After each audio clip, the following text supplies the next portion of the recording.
So hi, I am Ankit from Ayushi Density and we have taken this initiative for our young dental graduates, जिसमें हम आपको मिलाते हैं कुछ senior doctors से, वो अपनी लाइफ जर्नी शेयर करते हैं और उसमें से कुछ आपको ऐसे टिप्स एंड ट्रिक्स या और कुछ एडवाइसेस ऐसी मिलती हैं जो कि आपके स्ट्रगल को छोटा कर दें. So let's start in this series. So today we have Dr. Neelam Maheshwari with us, as ma'am don't need any introduction here, but इस वीडियो को हम आर्काइव भी करेंगे और ये सोशल मीडिया पे भी रहेगा. सो उन यंग डेंटल ग्रेजुएट्स के लिए जो इंडिया के दूसरे कॉलेजेस से, दूसरे शहरों से पास होकर निकल रहे हैं, मैं एक ब्रीफ इंट्रोडक्शन मैम का देता हूँ. Ma'am is graduated in 1994 from SMS medical college Jaipur and she has done various implant courses. She has done her associate and fellowship from AAID Maxi course in 2007 and she has done her masters and teachers in corticobasal implant in 2013 and she has been a keynote speaker in various conferences.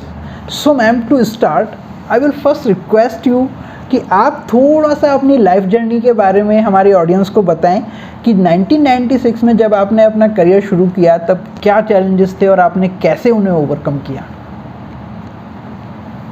First of all, I will convey my regards to everyone and hello to everyone because Ankit has given me the opportunity to this podium. Pleasure is ours. So he is asking about my life journey. That is, I am into practice since last 26 years. So 26 years को 2 minute में तो summarise नहीं कर सकते हैं, but फिर भी मैं ये बताना चाहूँगी कि initially immediate after my graduation I have started my practice because मेरे टीचर्स ने कहा था कि I should practise, I should not go for any government job or anything else. So I have started my practice in early days. उस time पे मेरे area में 4-5 mail dentist practice करते थे, तो उस टाइम पे मुझे ऐसा लगता था कि शायद मैं इन 5 के साथ चल पाऊँ और उनके साथ अपना प्रैक्टिस जमा पाऊँ. तो बड़ा अजीब लगता था कि अरे ये 5 आदमी लोग तो पहले से ही प्रैक्टिस कर रहे हैं. They are all male elder than me and they are practising in the market. So who will recognise me, but I have not lost my confidence and I have started my practice since 1996 and still I am doing. तो ma'am अब मेरा question ये है कि आपको ये motivation कैसे मिला कि आपको अपना क्लिनिक खोलना है. How you get this confidence कि आप खोलेंगे और आप सक्सेसफुल भी हो जाएंगे और आपका क्लिनिक सबसे अच्छा भी होगा. क्योंकि ऑफलेट जब मैं कॉलेजेस में जाते हैं हम और मैं देख रहा हूँ कि number of female dentist are quite higher than male dentist अगर हम रेशो की बात करें. एंड जो फीमेल यंग ग्रेजुएट्स निकल रही हैं, they somewhere lack this confidence कि हम अपना क्लिनिक खोलेंगे, स्टैंड अलोन प्रैक्टिस करेंगे and we will get it to the top in our area. उसके काफ़ी सारे रीजंस हैं, चैलेंजेस जो वो फेस करती हैं, जो पहले से ही उनके दिमाग में होते हैं मार्केट में आने से पहले से. तो आपके दिमाग में क्या ये सब प्री कंसीव नोशन और ये डर नहीं थे, और नहीं थे तो क्यों नहीं थे? क्या वो चीज़ थी जिसने आपको मोटिवेशन दिया और जो उन बच्चों को भी मोटिवेट कर सके? अंकित जी, इसमें मैं ये कहना चाहूँगी कि मोटिवेशन कम्स बाय हार्ट.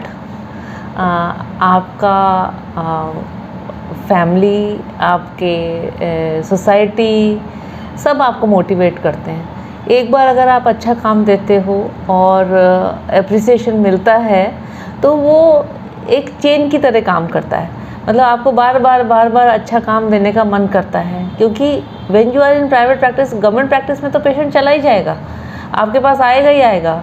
पर प्राइवेट प्रैक्टिस में सिर्फ़ और सिर्फ एक ही ये होता है कि आप अच्छा काम दोगे तभी दोबारा पेशेंट आएगा. And negative publicity spreads fast than a positive publicity. उसके लिए आपको हर काम के लिए मेहनत करनी पड़ती है, तभी आपको कंसिस्टेंटली काम अच्छा देते हुए आपको पेशेंट करेंगे तभी आपको नेक्स्ट पेशेंट दोबारा मिलेगा, अदरवाइज एक बार चेन ब्रेक हुई मीन्स ब्रेक। और उस टाइम पे मेरे एरिया में 5 मेल डेंटिस्ट थे, पर आज मेरे एरिया में 500 डेंटिस्ट हैं। तो उन 5 में भी मुझे लगता था कि आई शुड स्टैंड अपार्ट, और मैं इतना काम तो करूं कि लोग मुझे पहचान पाएँ। तो अच्छा काम ही आपके काम की पहचान होता है और आपको फर्दर और अच्छा काम करने के लिए मोटिवेट करता है। That is So from your college times, you and your teachers were confident about your work. Was that the reason to confidence? Yes. But ma'am, इसके साथ एक और बड़ा चैलेंज आता है। आपको कितना ही अच्छा काम करना आता हो, but dentistry is a capital intensive business, और आपको क्लिनिक शुरू करने के लिए पैसा चाहिए, और आज की डेट में तो आपको अच्छा खासा पैसा चाहिए।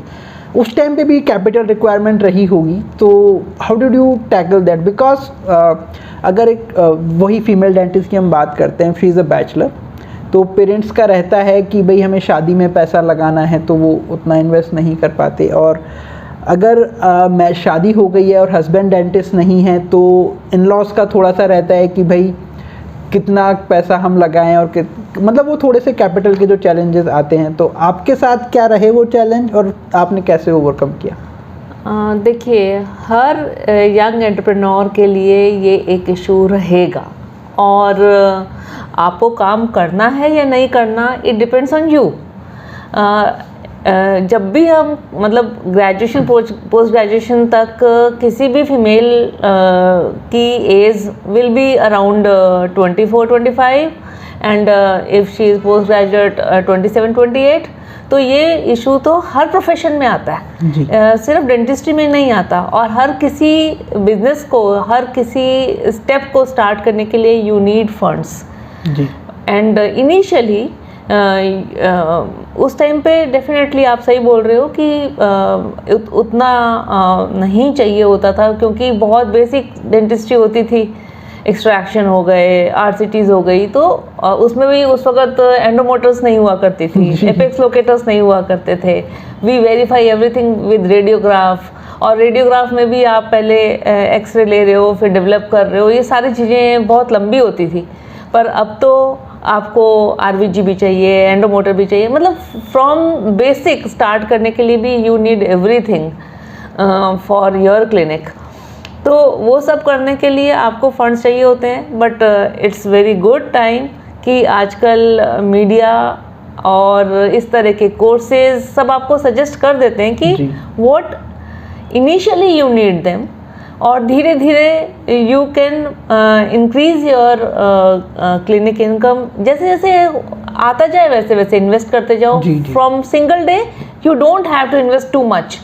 एक बेसिक प्रैक्टिस को भी बहुत अच्छे से शुरू कर सकते हैं। ऐसा नहीं है कि आपको फ्रॉम डे 1 ओपीजी भी चाहिए, from day 1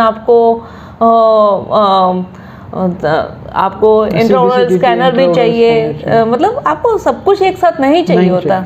initially you can invest, you can take guidance from your seniors, you can take guidance from your course mentors.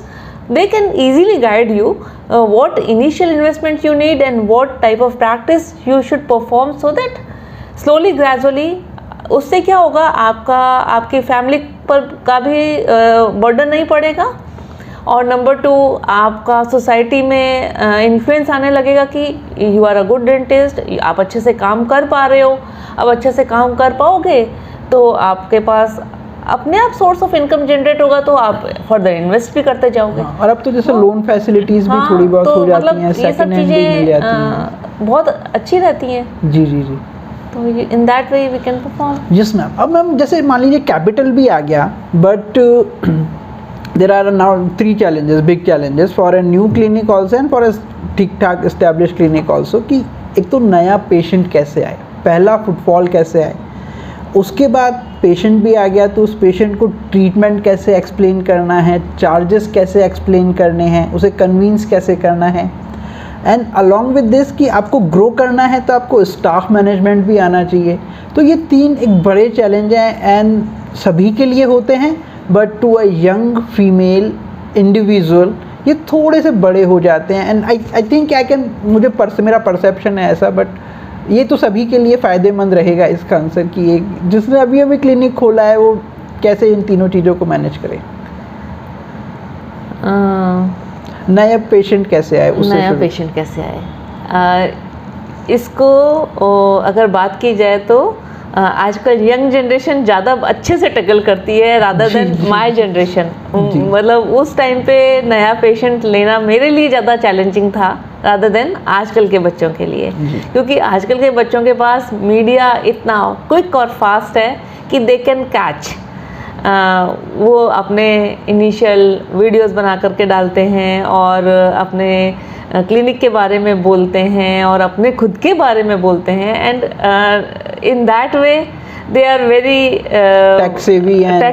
हाँ, ये बात उनके लिए ज़्यादा आसान है और वो ज़्यादा अच्छे से कर पाएंगे। और उस टाइम पे मैंने जो किया था वो मैं आपको बता सकती हूँ कि मैंने उस वक़्त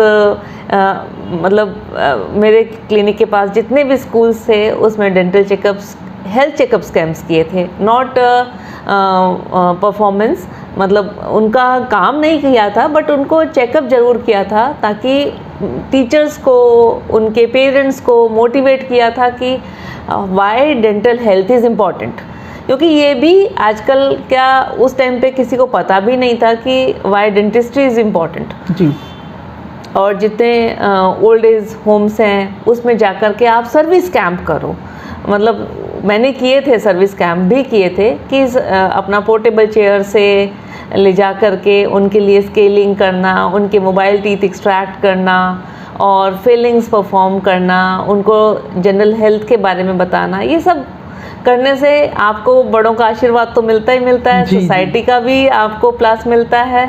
और इस तरह से कई समाज के कैंप्स किए थे, तो इस तरह से करने से आपको आपके काम को पहचान मिलती है जी। नाम तो आपको मीडिया दे देगा बट काम करके दिखाना होता है जिससे आपको लोग बाग पहचाने जी। इस तरह से फुटफॉल हुआ। फुटफॉल होने के बाद आपका अगला सवाल ट्रीटमेंट को कैसे कम्युनिकेट करें।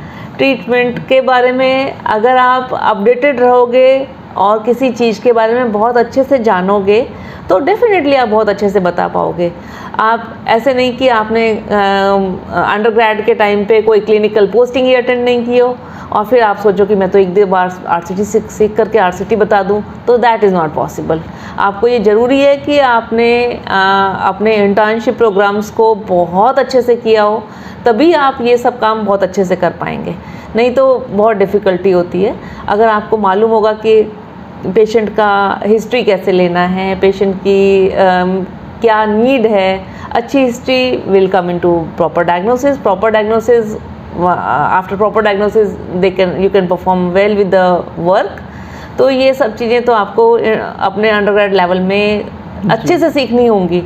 मतलब college is for fun but college for learning also. मतलब जितना ज़्यादा और जितना सीरियसली आप पेशेंट से कॉलेज में इंटरेक्ट करोगे, थिंकिंग इट कि ये मेरा पर्सनल क्लिनिक है, तो वो एक एक्सपीरियंस आपको उसका इम्पोर्टेंस पता होना चाहिए कि यही मुझे अगले कुछ टाइम पर जाके that will be basis for my earning and learning. तो आपकी लर्निंग ही आपकी अर्निंग होगी, ये सोचते हुए अगर काम करेंगे तो definitely it will be fruitful. And ma'am staff वो बहुत बड़ा चैलेंज रहता है, and with forehand dentistry so staff को मैनेज भी करना होगा। इनिशियली आपका प्रैक्टिस कम होता है तो आप एक काम कर सकते हो कि आपको स्टाफ को अपने हिसाब से ट्रेन करना चाहिए, क्योंकि आपको हर चीज़ उसको बतानी होगी कि why hygienicity is important, why sterilisation is important, क्योंकि ये सब चीज़ें आप उनको पर्सनली ट्रेन करोगे तो वो आपके हिसाब से सीखता चला जाएगा। जी जी जी। और they should be well paid and your charges should be sufficient enough to cope up with every expenses। ऐसे नहीं होगा कि आपको मार्केट के कंपटीशन के चक्कर में आप अपने चार्जेस इतने गिरा दो। देखो, सस्ती चाय पीने हर कोई चला जाता है ना, बट एक 5 स्टार में अगर चाय पीने जा रहे हो तो आपकी सर्विसेज का लेवल अलग होता है जी। तो वो चाय का प्याला तो वही है, बट उसको वो कैसे डिवाइड करते हैं, presentation क्या and चीज़ कैसे हाइजीन के साथ देते हैं, तो ये सब चीज़ें आप अपनी सराउंडिंग से बहुत अच्छे से सीख सकते हो। जी अगर आप अच्छे से दोगे, पेशेंट की सर्विसेज अच्छे से दोगे और उसको कंसिस्टेंटली अच्छे से देना होता है। जी अगर अच्छे से देंगे तो डेफिनेटली चार्जेस भी मेकअप होंगे, असिस्टेंट्स भी रेडी होंगे to work with you and your environment, तो that is very important. Ma'am ये बात तो बहुत सही है ना, बट थोड़ा सा क्या प्रैक्टिकली इस चीज़ में जैसे चैलेंज आता है, like initially if you have higher charges और डिसेंट मार्जिन, तो आपके पास मतलब इनिशियल फुटफॉल का थोड़ा सा चैलेंज रहता है। और शुरू में जैसा आपने कहा कि अगर आप शुरू में क्वालिटी पे थोड़ा सा कॉम्प्रोमाइज़ कर जाओ चार्जेस लो रखने के लिए, स्टाफ में, मटेरियल में या और चीज़ों में, तो आपका रेफरल बेस नहीं बनता कि यहाँ पे That's very quality true, treatment very होता है। true. तो ये जो सीसॉ है इसको कैसे बैलेंस किया जाए, मतलब how to keep your margins also intact and be a bit lower than established doctor in your area, because it's a practical challenge.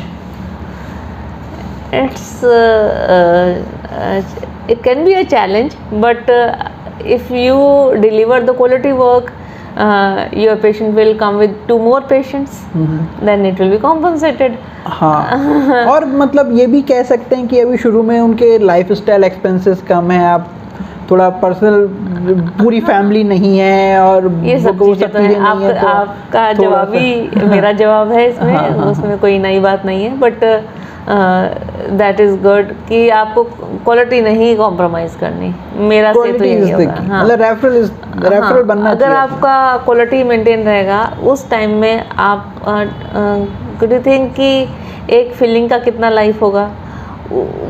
96 में भी मेरा फिलिंग का cost was very good, but अगर वही पेशेंट आज के 25 साल के फॉलोअप के बाद भी विद इंटैक्ट फीलिंग आता है, जी। तो ना तो पेशेंट जाएगा ना रेस्टोरेशन जाएगा, तो वाई वन शुड और फिर वो कॉस्ट की बात भी नहीं आएगी। नहीं आएगी, क्योंकि जी, जी। आप किसी भी पेशेंट को मोटिवेट भी कर सकते हो उनके एग्जाम्पल से कि एक फ़ोन कितने दिन चलता है, जी जी है जी। ना। अगर उसका फ़ोन कितने Chinese साल है। में चेंज कर लेगा या कुछ होगा, तो the work you are delivering उसका लाइफ कितना होगा। जी तो you can give with live examples and you can motivate your patient for quality work. जी जी जी। So ma'am why do you think your patient trust you? आपने ऐसा क्या किया, मतलब if a key thing you can identify जो आप कर रहे हो और जो आप पास ऑन भी करना चाहते हो? मेरा सिर्फ और सिर्फ एक ही कंसेप्ट रहता है कि आपको चाहे छोटा सा काम भी मिले, initially you don't get too much fancy work.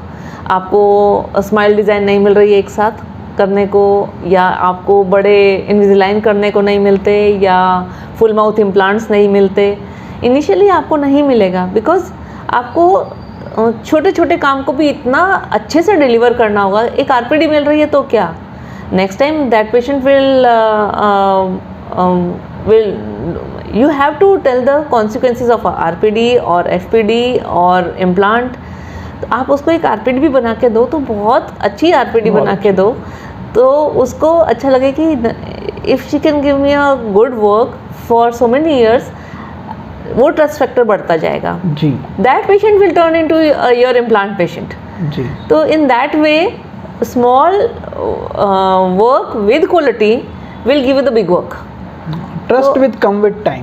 Trust will come with time and वही आपको बड़े केसेस भी देगा, और वही पेशेंट आपके लिए 10 जगह बोलेगा भी सही कि नहीं मेरा इतना साल चला है वो काम, तो पेशेंट बनते जाते हैं। जी जी जी मैम, बहुत सही कहा आपने। बट मैम अब एक बड़ा चैलेंज है, और वो चैलेंज ये है कि as a female dentist again work life balance एक बहुत डिफ़िकल्ट चीज़ हो जाती है। In dentistry you are too good, you are मतलब कैपिटल भी हो गया, कम्युनिकेशन भी हो गया, स्टाफ भी मैनेज हो गया, but managing clinic and family and that too with young kid and with in laws, कैसा आपने कैसे किया? देखो, वर्क लाइफ बैलेंस हर प्रोफेशन में होता है। If you are in education department उसमें भी आपको बच्चों को छोड़ के जाना पड़ता है, सब चीज़ों को मैनेज करना पड़ता है, बट उसमें ये है कि आपको एक लिमिटेड टाइम के लिए जाना होगा। When you have started your own practice, आप जितना टाइम दोगे उतना रिटर्न्स आपको मिलेंगे। तो आपको मैंने इस तरह से शुरू किया था कि जब मेरे बच्चे छोटे थे तो 2 आवर्स प्रैक्टिस किया कि 2-3 घंटे सुबह काम किया, 2-3 घंटे शाम को काम किया। फिर वो थोड़े और बड़े हुए, स्कूल गोइंग हुए, तो जैसे ही वो स्कूल जाते थे I started my practice 7:30 in the morning till 1 o'clock and evening 7 to 11 when they are very happy go fellow। तो उस तरह से in that way I worked। और जब अब वो बहुत बड़े हो गए, I work 7:30 to 7:30 12 hours in a day। so in that way you can manage। your family should trust you, your kids should trust you and वो bonding ऐसी हो जाती है कि वो सब अपना काम कर लेते हैं। जी जी, आपको बच्चों के हिसाब से क्लिनिक के टाइमिंग्स रखने होंगे and when you are firm आपको पेशेंट भी उसी टाइम पे आ जाता है, उसमें कोई इशू नहीं आता। So ma'am, thank you for these wonderful learnings first, and in last, I would like to ask you if you can share 3 things, 3 learning, 3 tips, which can help our young dental graduates to succeed in their life and the best shorten their life, their struggle। ऐसी कोई चीज़, ऐसी कोई 3 चीज़ें जो कि उनके success struggle को 1/3 कर सकें, जिनको कि उनका ये इस वीडियो से एक की टेक होम मैसेज हो सके। ऐसी कोई 3 चीज़ें जो आपने अपनी लाइफ में इनकलकेट की हों, if you can sum up. It's difficult but I am practising since long, but मैंने ये ध्यान रखा हमेशा कि अपना एक USP जनरेट होना चाहिए, क्योंकि अभी मार्केट में एवरीबडी इज़ वर्किंग। आपको आपका पता होता है कि आप किस चीज़ को बेस्ट कर सकते हो, whether you can do best RCTs, whether you can do best smile design, one should create their USP कि उसका बेस्ट क्या है। तो if I am making good dentures और गुड टीथ, तो मेरे को लगता है कि मेरा बेस्ट ये है, I can do best in this field. वो तो अपना USP होना चाहिए, create your USP, number 1। Number 2, update your self in that particular field. आप उस फील्ड में अपने आप को अपडेट करते चलो।